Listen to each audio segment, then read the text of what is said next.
Yeah, I don't know. My Can't read that for me?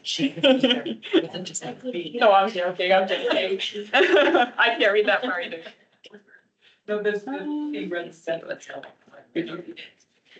Okay, I think we're all ready to begin. I think everyone should be here. I have a list of questions for everyone to go through. I don't know how we want to get started, but I figured a good way to get introductions done would be to share a little bit about you, your background, and where you went to grad school.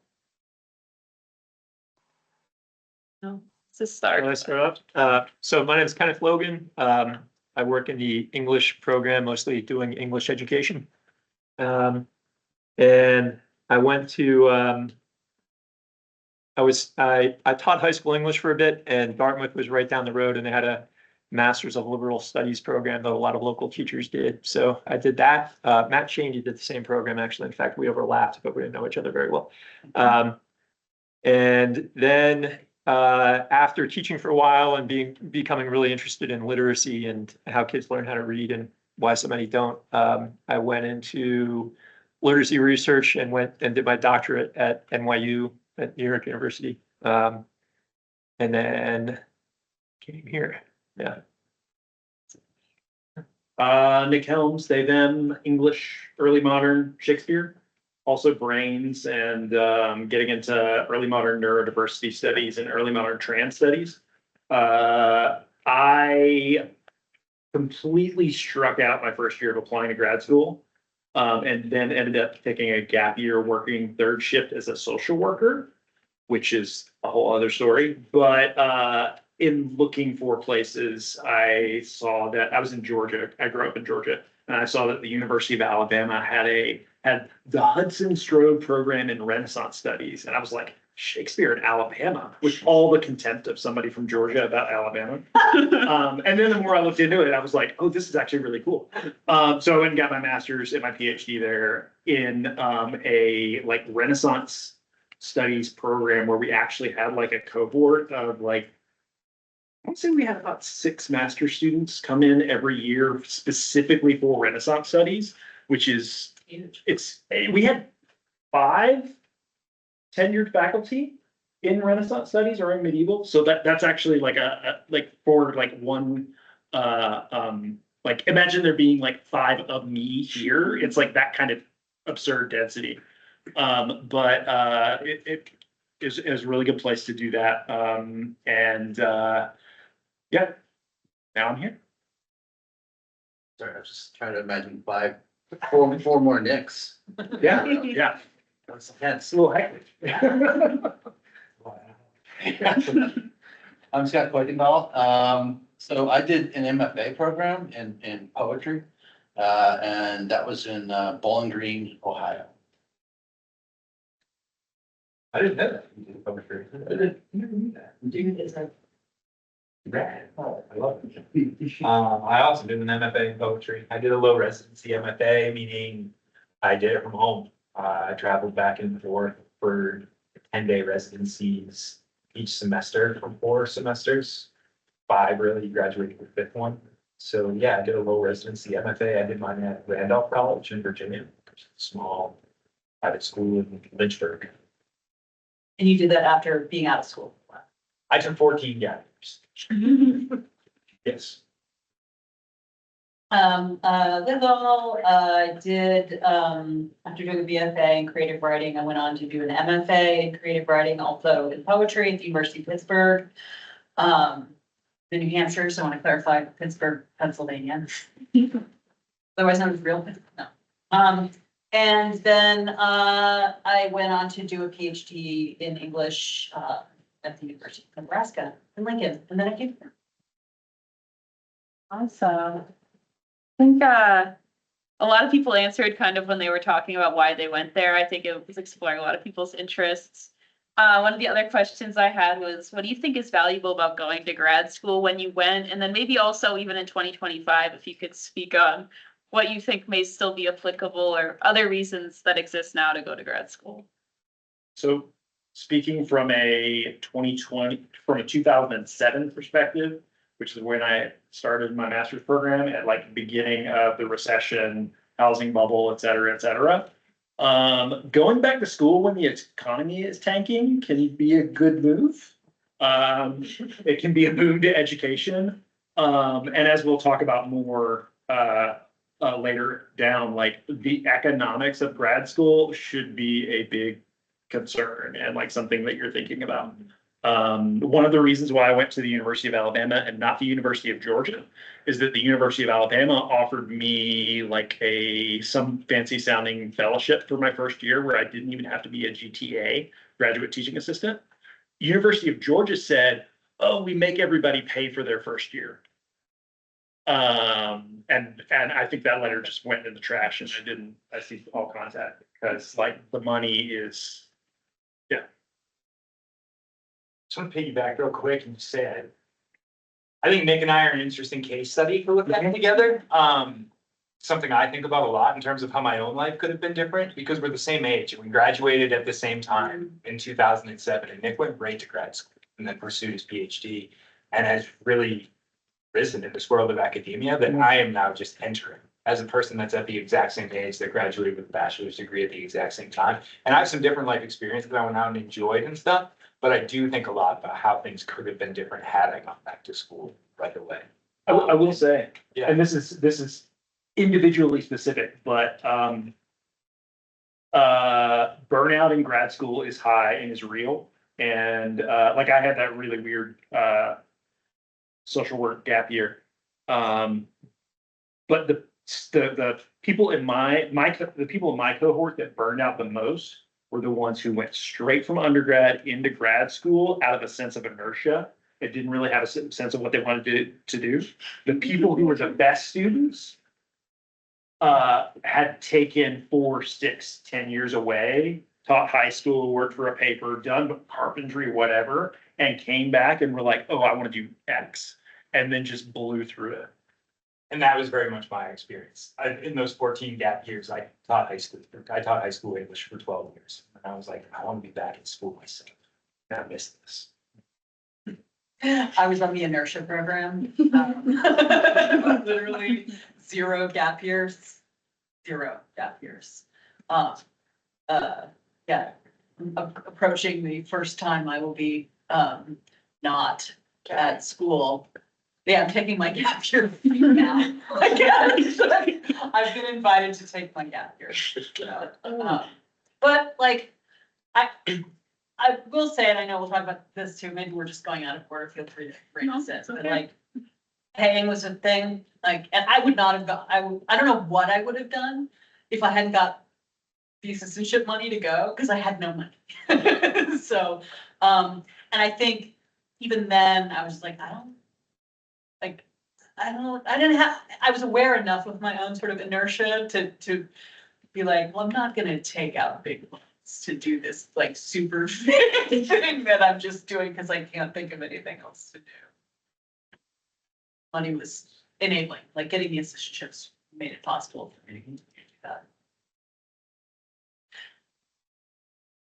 I think thinking about the money is really important. And with what Nick said about being in a right place in the economy and stuff, being a good time to maybe go back to school at times. For me, it was the pandemic. It was the loneliness of 2022, 2021, 2020, and missing school and missing people and stuff. And then I think I could see people again if I go back to school.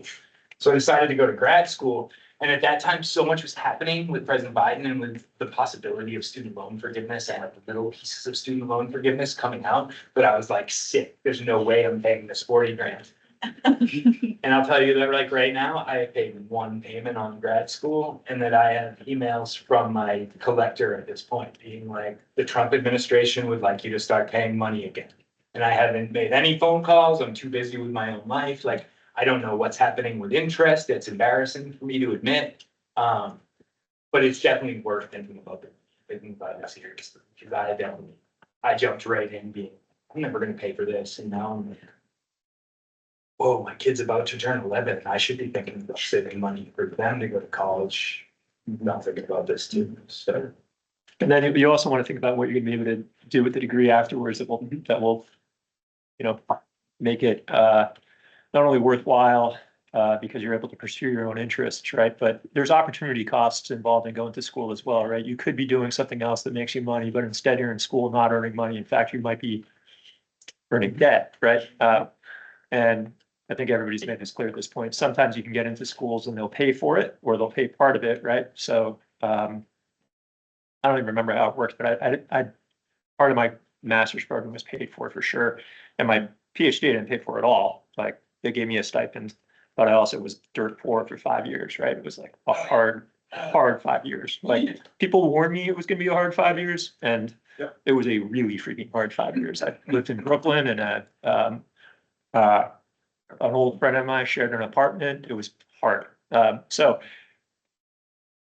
I hope you guys don't feel like we're like trying to rain on your hopes and aspirations, but also I think everybody wants to make sure that you go in with really wide open eyes so that you don't take out loans that you then regret having to pay later. Right? I think I remember being an undergrad, it probably a conversation like this, or maybe just like related to it, like before class, after class, and hearing one of my younger professors who had been in grad school relatively recently telling funny but horror stories about like the apartment she had where the Roaches paid rent. And I was like, oh, ha, ha, ha, ha, ha. I had that apartment for like 5 years. And the Roaches in Alabama pay a lot of rent. Like they take up a lot of space. But to put some like facts and figures to what we're talking about, like in English, well, let's skew grin since we're talking about it. Like PSU is downsizing. I think you've all gotten the memo on that. It's not just PSU, like higher education at large is being hit hard. That means that higher education at large is going to want cheap labor. The cheapest labor for like first year writing composition classes is grad students. And typically what that involves is a graduate teaching assistantship where you will teach at the University of Alabama, which I think is one of the more robust / terrible models for this. Starting the first year, they had incoming master students either work in the writing center or work as teaching assistants in like large lecture literature surveys. So like 125 students, and every Friday you would run a discussion class of 25 of them. Starting year 2, all of those students were teaching 2 composition courses per semester while taking all their grad courses. And then that would basically be the pace for your entire grad career. And you'd get what? Sure. $15,000 to $20,000 a year in a stipend. Yeah. Plus tuition is covered, plus you probably have some form of student health insurance. Yeah. And you'd have summers free. I will say it was a rude awakening to me in like early sort of labor awareness. Yeah. I actually, as a grad student, had it better than adjunct faculty. Oh, yeah, yeah. I had health insurance. The pay ended up being like a little bit better. And I was like, and I just remember, I think for some reason I remember it being in the mail room. That I don't know who was, how I read, that like adjunct faculty with PhDs were being compensated less than I was, who did not have my PhD. Yeah. So you're wrong, I misspoke, not the cheapest. Right, I mean, I think it can vary from place to Truly place. part-time is generally the cheapest, you're right.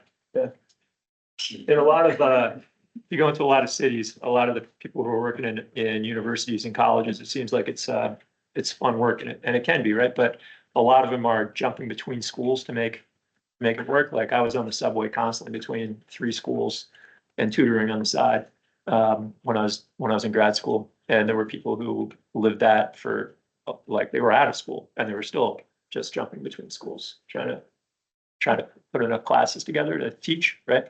So you just want to be, again, we can talk about good reasons for doing it, but you also want to just be really clear-eyed about the financial implications, financial consequences. Right?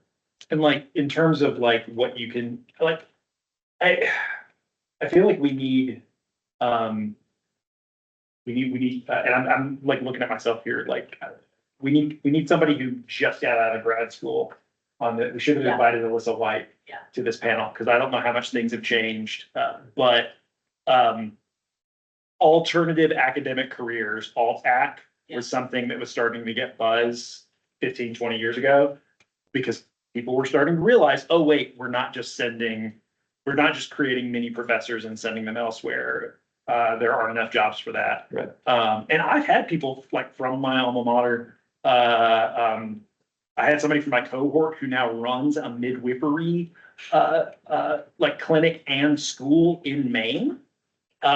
Somebody recently from the stroke program went straight into professional acting at like a community-based theater. So it's sort of like a journeyman position.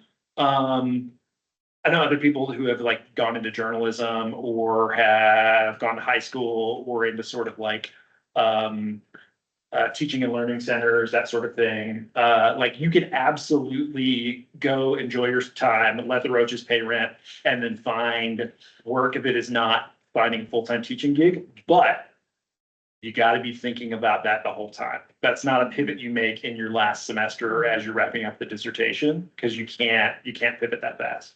Like all of these cases that I'm thinking of, like success stories of alternative academic careers, were folks who were thinking from like first, second semester, well, I could go teach, or I could use research methods, writing, rigorous like events planning and advertising skills, and Self-promotion. a lot of self-promotion. Like you can, I say this half as a joke, but like the PhD to YouTuber pipeline, actually, that's an actual, like the number of, leftist YouTubers who have like doctorates and such, and then took that research, writing, speaking to the public, self-promotion career set, and now have big YouTube channels. That is not where everyone should do. Like that is a very small pipeline, but it's one small example of how you can absolutely rebrand yourself. I want to say too, and then I want Scott to talk about his journey from MFA to technical writer.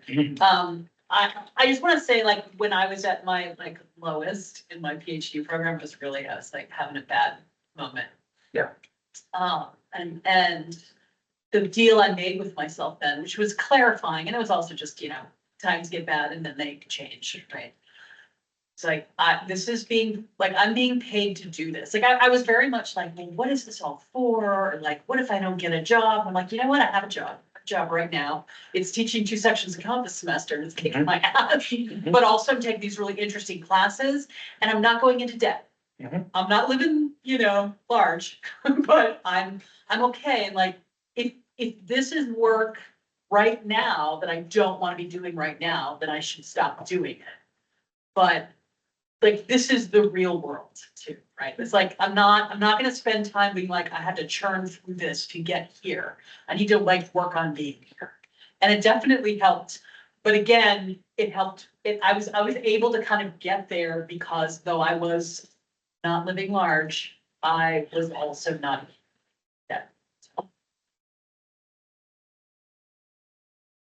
So I keenly feel that I'm the oldest person up here because I actually went to grad school in 1993. Congrats. Okay, I actually I'm not as old as Liz, and I want You are wonderful. But I have to say that I think if you had asked me a year out of grad school, if it had been a good idea, I would have categorically said absolutely not. Because I got that MFA in poetry and I had a teaching fellowship, and mine was not quite as tough, I think, as Nick's, but when I graduated, looking for that first teaching job, I found several of them. In the sense that I continued to teach at Bowling Green, and then I taught at 2 community colleges simultaneously. So on any given day, I didn't really know exactly where I was going or where I was parking my car. And that was a really, really tough thing to do. And so it only took a year of that for me to throw in the towel and say, okay, I'm not going to do this. And I went back to Missouri, and then in the way that things can sometimes open doors, it was having an MFA in poetry, I think makes you an interesting person to some people anyway. And the way that I got my first technical communication job was because I was obviously the only person with an MFA in poetry who would apply for a technical communication job at this particular company, and they were intrigued about that, and they brought me in, and so, you know, they would never have taken a second look at my resume if I hadn't had that degree. So, yeah, they can open some surprising doors for you, and of course, the biggest surprise of all was that I then found my way back to the place that I had originally intended to go. So. Yeah. Thank you guys for those answers. My other, out of a lot of that, you guys were talking a lot about TAing and funding your education, but I guess I have a two-part question. I think I know what the answer for the first one is. First of all, do you think you should go into debt to go to grad school? And then the second question is, how would you fund a master's degree, or how can you fund your master's degree? In the humanities, right now, I would not go into debt of any kind to pursue graduate studies. I would. Yeah, I'll echo that. It's scary. I just told you I'm embarrassed about my own self, and it's a little scarier than you say, my own months of thinking about the decision I made. And a lot of it too is like really focusing, I think, on clarification, making sure you understand everything. Like for instance, I received a scholarship my first semester that I thought was gonna be reciprocal for all 4 semesters, and it was not. So I got a huge chunk off my first semester, and that was the selling point to get me in, right? Right. And I didn't follow up as much as I should have. I thought that I was gonna be paying a much lower price the next 2 semesters.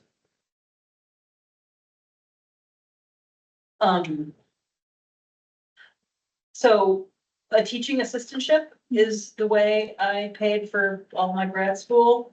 And what that means, I didn't even understand, like, I didn't understand anything. And I knew what teaching was and I knew what assisting was, but I didn't really understand, like, I know you've been assigned a TA, or you've been granted a TA. Okay, pays for the tuition, right? And I wasn't assisting anyone. I think I've said to some of you, like, I taught my first freshman comp class, I was 22 years old. I just graduated from college and it showed. I had great mentorship right away at Pitt, right away, a mentor, a 2-semester course requirement in the teaching of writing and the teaching of literature. And so that was hugely necessary for me. But like other folks, like on the MA PhD track at Pitt, and then at other schools where there were bigger undergrad programs, big lecture sections, it was like Nick described. You were not designing the syllabus and teaching the class on your own. You were like assisting with the discussion session, or maybe you were just the one teaching assistant for this particular professor, or maybe aligned with the area you were coming in on. But I wasn't really sure until like I got there about that I didn't understand that I actually wouldn't be assisting. So I would be on my own. And there again, there were a lot of supports in place. It was a really good pedagogical program there, but so, and when I applied, and they make this pretty, it's not very complicated to apply for the aid. And it is often, the TA-ships are most frequently, I assume this is still true, merit-based. That is, if they want you in their program, if the English department or the communications program or the journalism program or the PhD in curriculum instruction program wants you, that's how they get you. It is different in a low res program, right? Because low residency means you're not, even if you were like perfectly qualified and there's work to do, you're only there for 2 weeks at a pop. So you can't teach freshman comp, right? Even if that was an option. But it's usually just a part of the applications, and it's most frequently, and again, I merit, it's that in scare quotes, but like it is how they help people pick them. And for these big research universities too, it's how they get freshman comp taught in English programs. Like their freshman comp would have melted away into nothing at the University of Nebraska without the grad students. I had I was on the job market for a very long time because my job right out of University of Alabama was working as renewable contract faculty at the University of Alabama.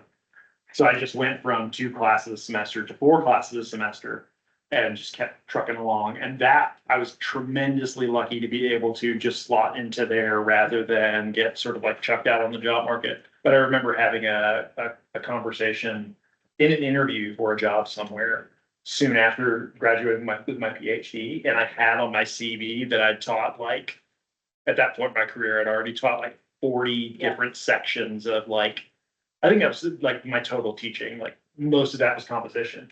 And the interviewer like called me on it and was like, is this like, didn't say this seems like bullshit, but was basically like, and I was like, let me go through the math of how much I taught in grad school. And also like master's plus PhD. In English, PhDs like minimum 5 years, 6 to 7 is more likely. For me, it was 6. And that was even a little bad. But piggybacking on what Liz said, because we've talked a lot about, like scary economics and stuff. I will say real quickly, like, grad school, like best classroom experiences of your life. Like if you like being in a class and talking about something you were jazzed about, grad school is an excellent place to do that. You just got to remember, like, it's not free time, right? Like in terms of like the entire experience. But figure out like, what are the pain points for you? Like, do you know that you need funding? Do you know that you need healthcare or a certain type of healthcare? Do you know that you want to be able to live cheaply close to campus? Like make a list of what you need to know and make contacts as soon as you can with whoever the secretary or the administrative assistant is for the program. Like shoot them a softball question. Hey, I was looking into such and such and I was a little confused, couldn't tell this specific thing from the website. Like get them to know your name because they're the people who are like handing over the packets of information and also helping people enroll. And when you get further down the application process, you'll have a chance to meet with current students. They're the ones who will tell you what it's really like. You want to know how hard the teaching is, how tough it is to get by on a stipend in a specific area, whether there's good alt-ac job training or sort of like, job market training in general. The students will tell you. Was it true for anybody else up here that the students in the program were the ones who sort of pre-screened all the applications?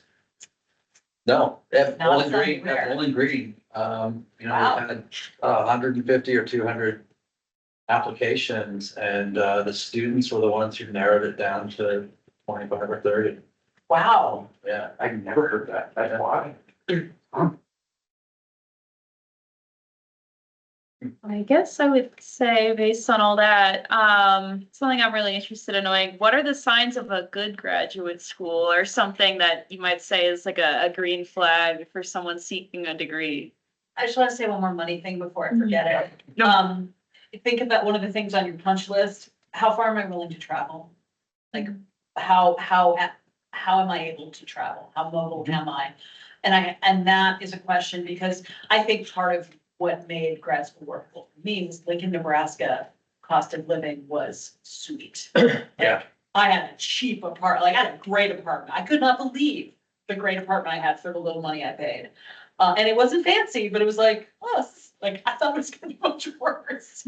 And so overall, like you can, if that's a big thing for you, you can sort of put that on the top of your list. And that's also the kind of information you can ask from department admin assistant, or even, I know Nebraska has like a graduate chair, a faculty member who's in charge of like talking to grad students about stuff and are used to getting questions like that. Like how much, how much does it cost to live there? And ask, like, Dartmouth has come up. If you're looking at Dartmouth, talk to Kenny. Talk to Matt Chaney. Find the people that you already know in the network to ask about the state, the town, the program. Because you like websites are made to be obfuscating, right? And you'll get you will get the best reasons to go places or to not from individual stories. Sorry, what was your question again, Megan? No, it's okay. Nick That's my actually had a really good, Alright. like, kind of sounding board off for that. I was asking, what are the signs of a good graduate school or good things to keep an eye out for, maybe particularly in your field or et cetera? I think one of the things I would recommend is know who the instructors are in the program and Yes. really base your decision on where you're gonna go based on who you want to work with, right? There is, Yes. honestly, there is something, big name schools open doors. I hate that that's true, but it's true. Like I got a job teaching at this obscenely rich private school in San Francisco. I know for sure it was because I went to Dartmouth, because they were like, we want the kids who are paying $80,000 a year to go to this school we want their parents seeing that here's where our people went, right? But when I was applying to PhD programs, I went to the program I went to because I knew who I wanted to study with and targeted that guy, and it worked, right? So I think that's probably more the case with MFA programs and PhD programs than it is just master's programs. But even master's programs, you should have an idea of who's teaching so that you're aware of who you're getting. I won't, I don't know who all's zooming in. I won't name them specifically because, they blush, but, somebody in your cohort is also looking at grad school and, had a rather brusque encounter with like, I think a director of graduate studies or something. And was told like, why are you looking at applying here if you haven't already gotten a undergraduate concentration in this very specific thing that I've never heard of an undergraduate concentration before. That's my commentary there. Extreme example, but Yeah, everyone's gonna wanna know, why do you wanna go here particularly? They're not gonna wanna hear about your love of literature. They're not gonna hear about your love of ideas or cool classes. They're gonna wanna hear, I wanna study with Professor so-and-so. right. I like certainly in literature, like I have this question, like I am interested in this question or this set of questions, right? Like I have a research agenda, kind of like I have a reading and research agenda.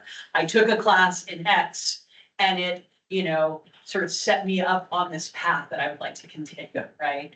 I think for MFA programs, if you're looking for MFA or MA, like there are MA programs in creative writing as well nowadays. Not considered terminal degrees, although I don't know how important that consideration is anymore. Who are the writers? And you gotta double check, because sometimes on the website, the writers on the website aren't actually there, or like they're on their way at, like, the website hasn't been updated yet, or like they're on like, perpetual sabbatical, like they're the face thing. So it's good to know. And a lot of the schedules are publicly available, like, when you do course search here, like, obviously you can't get into their version of course search, like you have to log into the portal for that, but in terms of like what the classes are, who's offering them and how frequently they're offered even can be very. Hey, so-and-so, I see that you're the person that takes questions about the program. I'm really interested in this person's work. Do they regularly teach master's students? Like Yes. perfect example of like a get in the door email question. Gosh,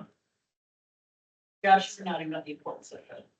You work with. Yeah, it definitely is a big part of what pulled me into Randolph was me find, it's still a fairly new program, less than 10 years old, but it's already trying to tout itself as being the most diverse MFA program in the country is one of their taglines, So often in terms of like putting people in touch with current grad students, they would often be like, hey, so-and-so's interested, we want to have them give you a call. Can we do that? For me, I was like the classic, like, hey, we've got another white dude, can we have them give you a call? Like, yeah, give me a call, and I was the guy to like talk to them, And different people would go through those things.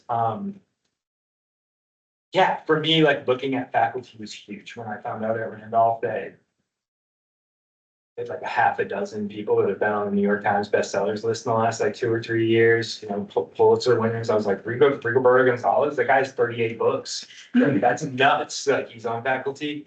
Kaveh Akbar, like I just started looking at names and was like, this is where I want to go. And I did get excited about that. And I do think it definitely.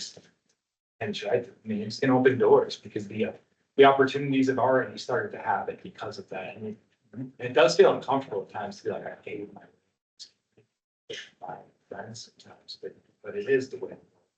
It's kind of work. It's been important for me to develop those connections. But I think also just in terms of like, why would you go and stuff, like, there's just so much excitement that happens with that community, like cool knowledge and people that are searching out the same type of knowledge they do. There's so much excitement that comes from that and just fueling off of each other that I miss it already being out of school. I guess none of us are super recent, but I'm still the most recent graduate, and like 2 years out, I'm like, dude, I wish I still had required workshops once a month. If I had required workshops once a month, man, my life would be so much more fun and rewarding and all that.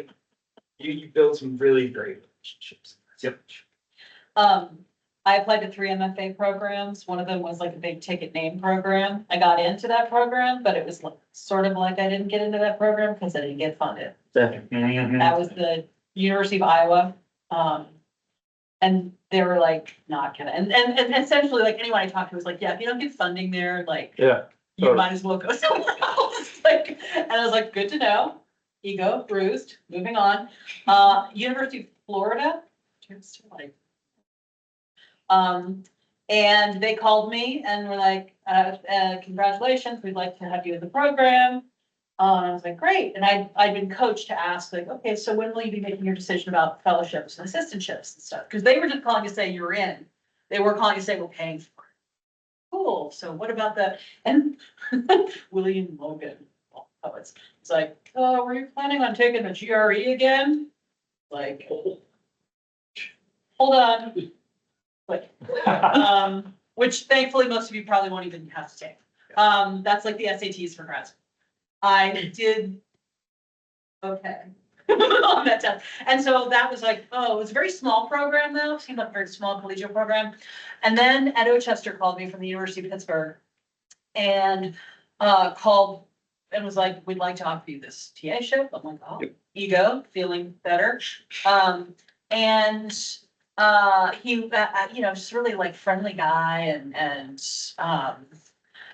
and so I had choices, which was really exciting. And I remember my little bookshelf at college was full of my beginning poetry book collection. You know, I went to school in Boston, so like great used bookstores, so very indulged there. And I did notice that a lot of the books on my shelf were from the University of Pittsburgh Press and the Pitt Poetry Series. I remember I was on a big like Gary Soto vendor for a while, and I was like, look at all this Gary Soto from the Pitt Poetry Series. And so that was also kind of a sign to me that like this was a place that was involved somehow. So it wasn't like I was going to be working for the press as an MFA student, but more that in the milieu of this place, the ethos of this place involved producing poetry that I found really important long before I thought I was gonna apply to grad school there. So those weren't writers I get to work with. And I will say too, and this is there's a writer who you love on the page and will love you back on the page, who's a great face for an MFA program and really popular in certain kinds of ways, who is not necessarily a good teacher. Oh my gosh, yeah. Maybe even. Maybe even, I didn't want to go there, but. I mean, that's what Profound disappointment. what you're looking for when you look for a grad school is a person or a small group of people to be your professional mentors. Yeah. And that's really high stakes. It's tough, but it's also as simple as like, gosh, I got a shocker. I'm applying for a couple jobs because that's what you do in this circumstance. And I got an email from Steve Mentz, who teaches at St. John's. He and I co-edited a book that came out like in 2024. I met him because he came and gave a lecture at University of Alabama like 18 years ago, and I shook his hand and maybe we went out to dinner with like a bunch of other people. I wasn't thinking I need to make a professional. Yes. It was just, he was super nice. I said hi, we kept in touch and bumped into each other at conferences, and now he's writing me reference letters at a very high stakes time in my career. And has become an incredible mentor through non-traditional channels. It's just about like looking for community, being open to that, and not taking out hundreds of thousands of dollars of loans. And like, you don't have to like, everyone doesn't have to be like your favorite teacher, your best reader, your favorite person. Honestly, you find a couple people there, like a couple of key, like good people, and they're maybe not the person who you thought you would be your mentor, or the person who you thought would be your, grad school BFF. Like, that can be surprising. Did we answer your question? I think that sounds awesome. Thank you. I was gonna ask one more question, and then I think if other people have questions, feel free to start thinking of them so we can ask. My last question was, we've talked about TA shifts often being like merit-based, so I'm kind of interested in what you guys think would set apart a graduate application to help get those TA shifts or get good scholarships. And then also, what can people be doing right now to set themselves up for success? I'll take this one. Well, first of all, I think what Liz said is absolutely right. If they want you, for whatever reason, that's probably the main impetus for the TA shift. But if I was an undergraduate right now and I really wanted to set myself up for that, I think there are a lot of opportunities on the PSU campus that might not seem obvious to you as to how they would qualify you for a TA shift, but they can really help. And maybe one of the biggest ones is working in the writing center. Yes. Right here in this building. Can't find a job there today. Ah! Good job. That's great. Anywhere in Lampson. But anywhere in Lamson, absolutely. Yes. I think the writing center that might be the sort of the richest vein for that. Because it does sort of set you up in so many ways for the kinds of conversations that you need to be able to have with individual students, and they recognize that right away. But also, if you're in a program that actually has TA positions as an undergraduate, and my program has that, that's another great way to help yourself set up. And I really wish that, frankly, more of our undergraduate programs here at PSU would try to adopt that model as a way to help students, get set up for that.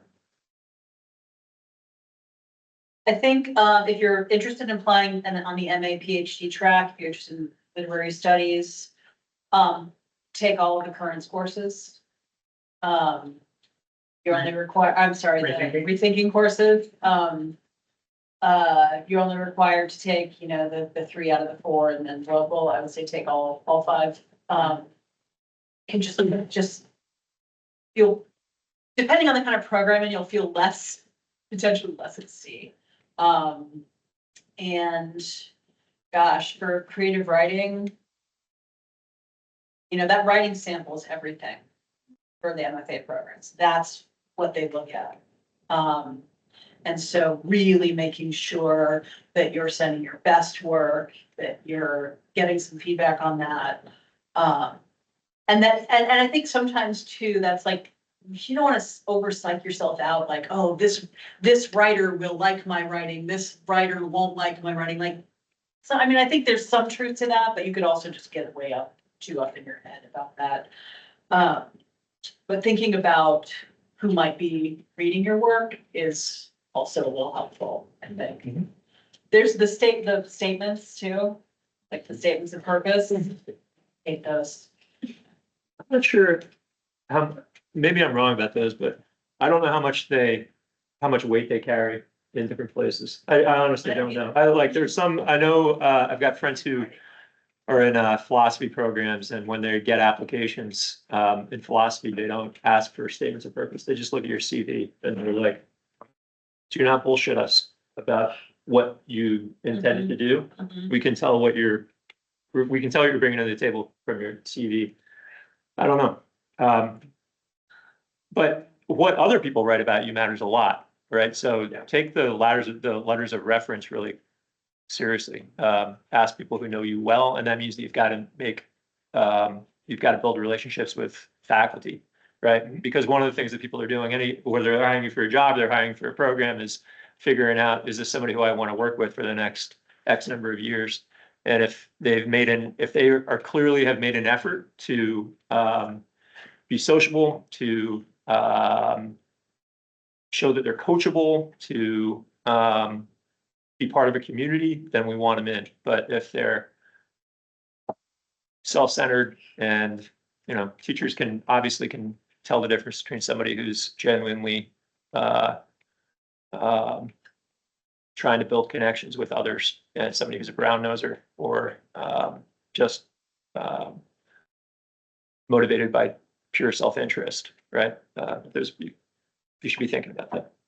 If, in terms of pragmatic at PSU things, like right now, registration reopens on Monday, I think. The roller coaster of registration. A little late if you are, this advice is a little late if you are graduating in May and applying right now. But if you are, if you are planning for future years, take the writing workshop or the advanced composition workshop that can let you hone your craft for the writing sample the most. Becky Noel used to teach this, but she's leaving. Jackie Nelson will be teaching in the spring. Is it Career Launch, Tell Your Story? I think it's a 2-credit course that's about CVs, interviews, like it's geared towards like all job positions, not just grad school. But taking a course like that is a really good opportunity to like have credit bearing class time to hone these skills and be thinking about how to sell yourself to people who haven't met you. And for CMS majors in particular, we have that exact same unit built into our senior seminar, which will not be offered again. So take that course instead. I believe it's a 2-credit course. Yeah, it's 2-credit. I think it's It's a half semester. under independent study now. I think it is. Or Interdisciplinary studies, yeah. So if you're interested, yeah, you can find I'm it. really talking to you. Remember that course, take that. Yeah, course. Career Launch. Anyone else? When I'm writing a letter to, I'd like to hear a little bit about I like a little mini statement of intent, like why are you going? Like, what's your plan? What's your thinking? Not that you have to like stick to a plan or anything, but sort of what's your imagined trajectory? Because I want to know, just as a letter writer, what that is. Because otherwise they read a lot of letters of recommendation.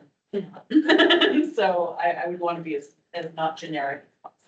I'll also add to that, and I'll make this from me, a statement that Nick is saying, but I feel like this represents a lot of people at this table. Like, yes, your letter of references are super crucial. I think part of the unwritten code of being in academia and also being a teacher especially is that we want to support our students in the future, like no matter what. If you want like a reference for me in the future, just because I'm not working here anymore, you can still shoot me an email. You can still call me. Sure. I'm writing letters of rec for students from different programs from like 5 years ago right now. Yeah. Liz did my recommendation 14 years after I had left. Yeah, and that says something too, when you've got, oh, I worked with somebody a decade ago. And they can remember me. Yeah. I can tell you how it all happened for me, which is actually like a little bit quick tangent, a quick funny anecdote. Liz had a poetry contest for the Museum of the White Mountains. I hadn't written anything in 11 years. Since I had graduated, except for assignments. Except assignments I'd given my students, the only things I'd written. And I was like, I'll write some White Mountain poems. So I wrote some poems and I sent them to Liz. And she rejected all of them.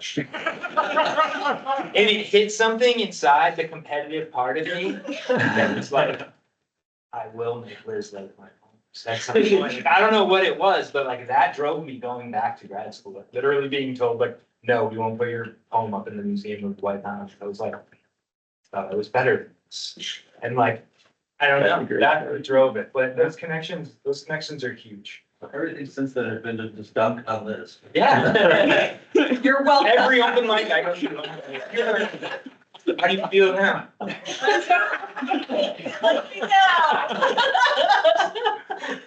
I still have the, like, not for the museum, but then after that, you sent me a bunch more work.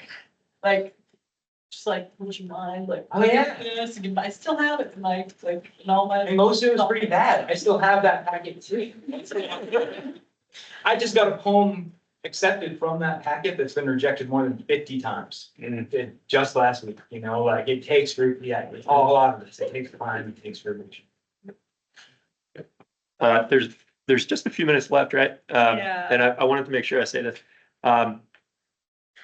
You got a panel of people up here and Becky too, so it's good that you get different viewpoints on this one. I will say something that probably some people up here are gonna be like, I can't believe, later they will say, I can't believe you said that, but like right now, I would be really hesitant to go to grad school right now. I would think about it really carefully. If you're thinking about going into, if your thought is like, I'm gonna be a college professor, I would check that impulse right now. Honestly. I would also really highly encourage you to travel while you can and go see some places. If you're gonna be poor, go be poor someplace else and learn a language and come back with some experiences. I don't know what you guys feel about the MFA versus NYC Chad Hardbeck article. You guys know what I'm talking about? Oh, that was a while ago. It was a while ago, but it's worth checking out. This is a guy who published it's a novel I love called The Art of Fielding, and he writes for N+1. You can find it. He makes this, I think he went to an MFA program, and he makes this long argument about whether or not it makes more sense to get an MFA or kind of be in the world, particularly in New York, where it's like the churn of the publishing industry, right? So read that kind of stuff. That's wild. Almost every one of my grad school professors is 10 years younger than me and lives in New York City. All of them. Was it MFA versus New York City? Is that what you said it was Yeah. called? I think that a lot of that discourse, though, is also rightly focused around fiction. Yeah. You know, we were never the genre that was gonna get anyone anywhere in poetry. So but seriously, like for fiction writers, for, you know, novelists, especially like racial story writers, like an agent is what you need. Like, to get an agent, you gotta get the slush pile. You got the slush pile. You gotta like put in hours, Yeah. right? Like, and you don't need, like, they don't care if you have an MFA. They don't care. Nobody, like, they wanna make money off your book. So, now the MFA, I don't regret doing my MFA at all. It was wonderful. I had good experiences. I made good connections. I learned good stuff. But it is not like the MFA, like, did not get me this job. The MFA got me to the PhD, and slogging through 6 years of 2 classes a semester teaching got me like a nice kind of stacked resume. When I finally got out on the job market, I'd been teaching college students for 9 years. So like that did it. I think that is an excellent point of distinction, the difference between, like, if you love to read or love to write and want to do more of either of those for the love of it, don't go to grad school. If you love being in the classroom and also those things and think you want to teach, maybe go to grad school. Also, maybe wait a year and see how the economy goes out and save up some money and do anything but be in the class and then see how you feel. And also wait to see what's gonna happen with higher education. Right? Yeah. Like, you should know, like, there's faculty ranks that are pretty arbitrary, and so people make a lot less money. Have with the same background and are jumping between schools to make ends meet, right? Like that, you should be very, very clear-eyed about that, right? But like loving to read, loving to write, grad school's not actually the best place to cultivate those. And you can cultivate those anywhere. Although I think, I wonder about the low residency model, like the work of teaching, like I still don't read for pleasure during a school semester Yeah. because I'm so I've read so many emails or rereading things from like, I have to read novels on breaks. And grad school is very much that for me. And writing too, for me, like I just went to a writing residency and I did more writing in 1 week away from here than I've done in the last 2 years. Doing it because I just need that uninterrupted time, and this type of work really saps you for that energy a lot of the time, I think. Well, it's using this, you can't like have recreation with the exact same part of your brain that you work. Yes. That's tough. And I think Nick brought up an interesting distinction too with the MFA versus it is a different feel. Especially doing the low residency thing that I felt that I went through, like I feel it was good for me at the time and place that I was at in my life. But if I were to have gone to grad school without a family, I would have gone to a full-time grad school. And I'm really comfortable saying. I think I would have learned a lot more. I think I would have had a lot more contact with my peers and my teachers. But being someone who was about 40 years old when I went back to grad school and having 2 kids, that wasn't an opportunity. So the MFA really worked well for that because I needed to keep going with the rest of my life. And it let me keep going. But I don't feel like I developed some great connections with faculty and people in my cohort, but I feel like it would have been a lot bigger if I was there full time every day in a program with them. And now I'm watching other peers doing things like that with programs like the BU MFA, Boston University, a funded program. I have friends that are there now teaching and having their MFA paid for, and they're having very different experiences. So I like rushed into it during the pandemic, and I think like what I'm gonna urge you to do is like just not much. Think about it. One other thing to think about through paying too, and this is a cross-disciplinary thing for sure. Res life, working as an RD and working as a residence hall director, like that can often, like it puts you on campus and it's not necessarily the same thing as a TA-ship. That is, I had some friends in grad school who were in res life. If you have that experience, that's. Also, to punctuate what Kenneth was saying, I think grad programs and faculty on panels like this have been saying for decades, be careful, getting a degree does not guarantee you a job in teaching. And that has been, and I say that not to say it's a myth, but to say it is more and more and more and more true. And this year is especially bad because of the Trump administration.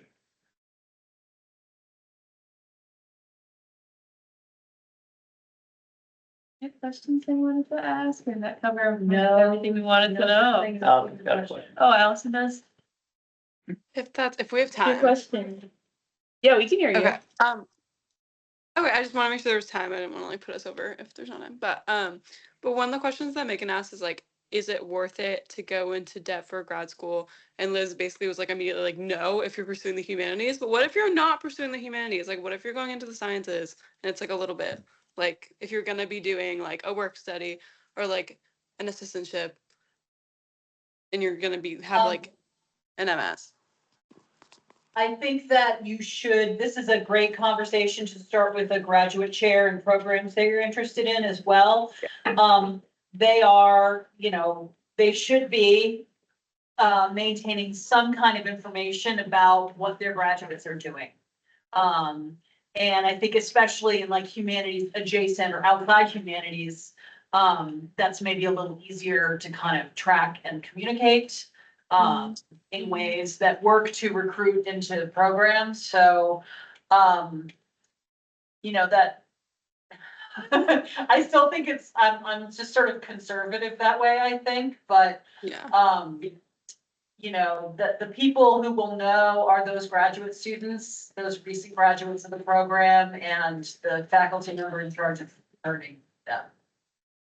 Okay. Faculty that are maybe still going through some of their own process, like I imagine you've probably already talked to her, Allison, just knowing you, but like Rochelle Lyons would be a really good person for you to talk to in terms of what she's finishing her PhD right now. What did grad school look like for her as a science She actually person? just got it. She just finished her she dissertation. just defended her thesis. Yeah, she like 2 days ago. She's a doctor now. But yeah, I have talked to her about it. But yeah. Cool. My general sense from looking at humanities specific statistics about student debt, employment rates, et cetera, because I've been digging into that a lot in the past 2 years. And that's always against a backdrop of the wider economy. There may have been a point decades ago where it was like, oh yeah, go into debt for medical school because you'll get a Yeah. guaranteed job, or go into Yeah. debt as an engineer because you'll get a guaranteed job. Mhm. I think the advice, don't go into debt for grad school, is the most universally applicable regardless of field that it's ever been. Which is to second Liz's suggestion of do your research, talk to people. Are the teachers at your program still in debt? Yeah. You can plan for grad school too, like, again, I'm like not the example of this. But you don't have to go right away. You could do some research, you could think like, all right, if I'm on get to grad school in 5 years plan, what am I gonna do for these 5 years? Like, what kind of work am I gonna need to do? Like, what's my living situation gonna be? And how can I sort of put myself not on an immediately postgraduate trajectory, but in sort of a longer term? And then, life happens, right? So in those intervening 5 years or however many years, all sorts of things can happen that can help you in ways that you didn't even realize would be helpful or put you on a new path entirely.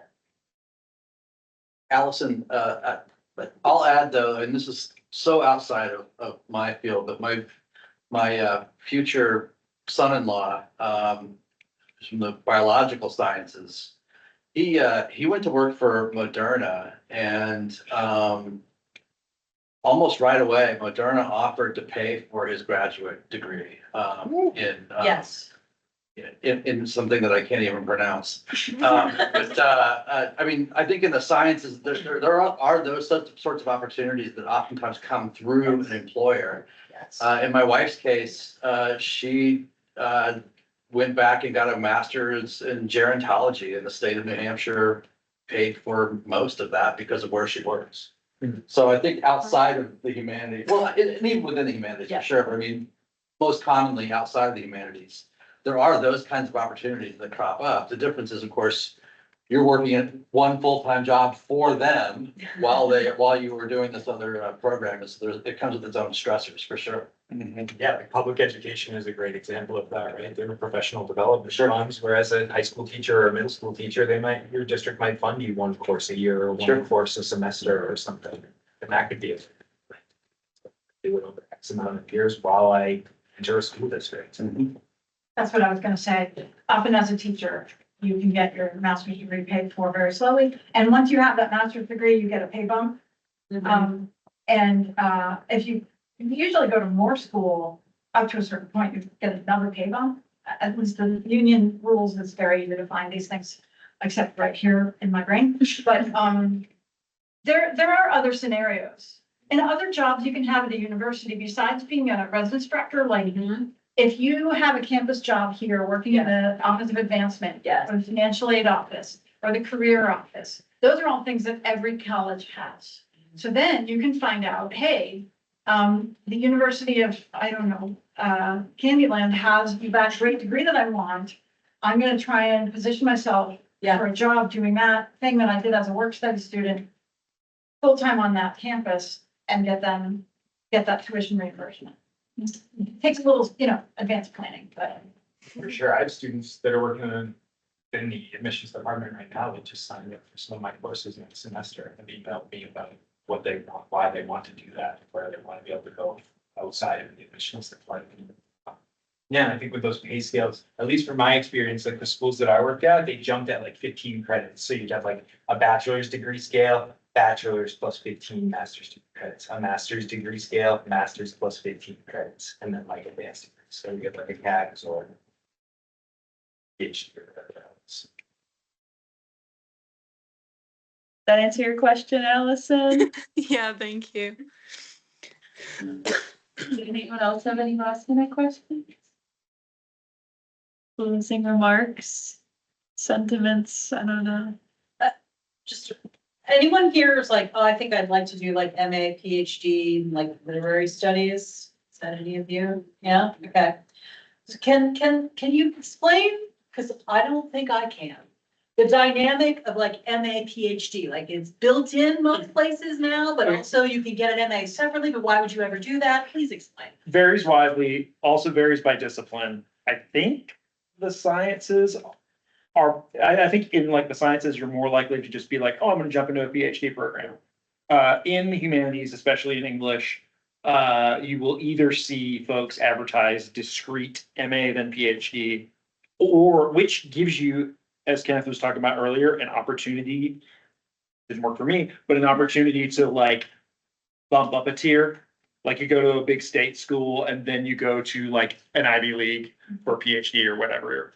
Or to go somewhere for 2 years and be like, I hate all of these people, but I met so and so at such and such school, and now I'm gonna, it gives you mobility.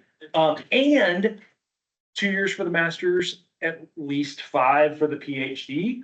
That's a long haul. You don't want to go straight into a PhD and then potentially get nothing for it.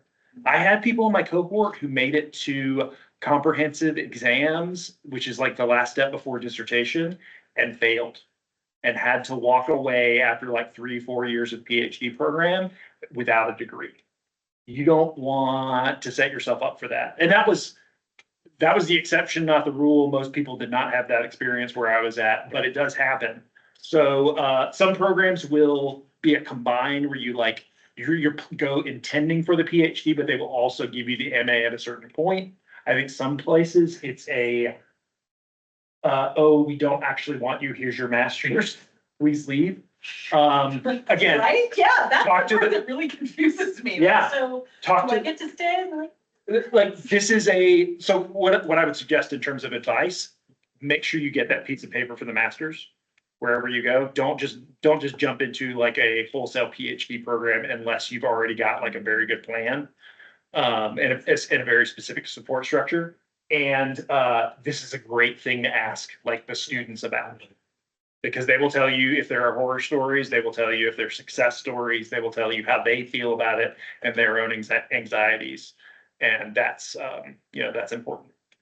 So I feel like I didn't answer Liz's question other than to just say you're a mile Part ahead of the here. ritual of graduate school. No one's allowed to Yeah. understand the dynamic between the MA and PhD. Yep. So you applied to a program. At the University of Alabama, they were distinct. It was masters and So then you then reapplied did to you have PhD. so you had to reapply. I did. That's. Yeah. Because then some, you're applying to a PhD program that has like an MA in its pocket for you. That you don't apply for. Some of them do that, separately. It's weird. Find it. It's very, very weird.